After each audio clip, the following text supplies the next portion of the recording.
O que caracteriza mais essa publicação, Democracia Precária, queria perguntar para o Álvaro, talvez seja, né, o trabalho etnográfico, em que há uma pesquisa de campo que é muito intensa.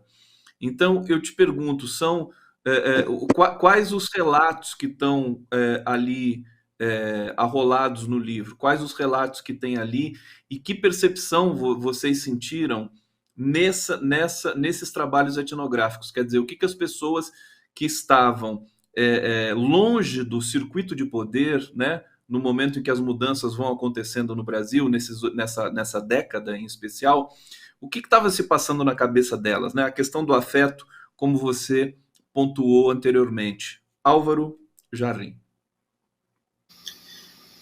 Então, tem vários capítulos que são chaves na publicação. Todos os capítulos são muito fortes, mas eu vou falar só de uns poucos.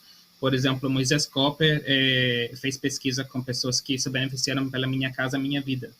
Aí ele fala do conceito de sonhos agonizantes. Ele fala que teve aqueles sonhos criados pela Minha Casa Minha Vida, que criaram muito otimismo inicialmente nas famílias beneficiadas. Ele fala que pouco a pouco foi se privatizando esse sentido dessa casa é minha porque eu mereço e outras pessoas não merecem ter essa casa. Então, o interessante é que o projeto político de dar às pessoas a oportunidade de ter uma casa termina sendo um sonho meio neoliberal, que as pessoas mudam o sentido de por que elas merecem uma casa. Outro capítulo interessante é sobre os nipo-brasileiros. A Sara Bombay fala sobre como os nipo-brasileiros, embora Bolsonaro tinha falado muitas coisas preconceituosas, eles ainda pensavam que o Bolsonaro, de certa forma, ia trazer uma estabilidade que especialmente os nipo-brasileiros que viajam muito para o Japão para trabalhos precários, eles associavam o Bolsonaro com uma estabilidade para poder voltar para o Brasil e ter as mesmas oportunidades que tem no Japão, mas não tem inclusão no Japão, de verdade, né?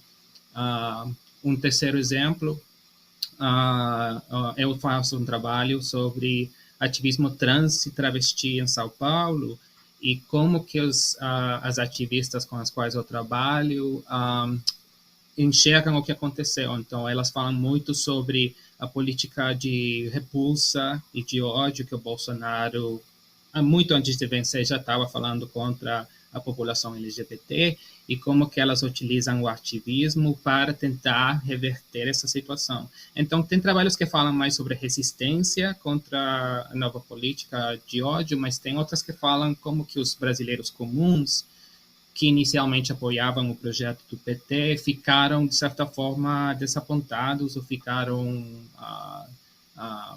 afastados dessa ideia política. De certa forma, é como que as pessoas mudaram seus afetos pelo PT e pelo Brasil também, né? E a mensagem de família, pátria e Deus e nação que o Bolsonaro tem, de repente, uma mensagem de ordem e de bandido bom e bandido morto, esse tipo de políticas ficaram muito mais aquelas políticas mais pessimistas, de certa forma, ficaram muito desejáveis pela população.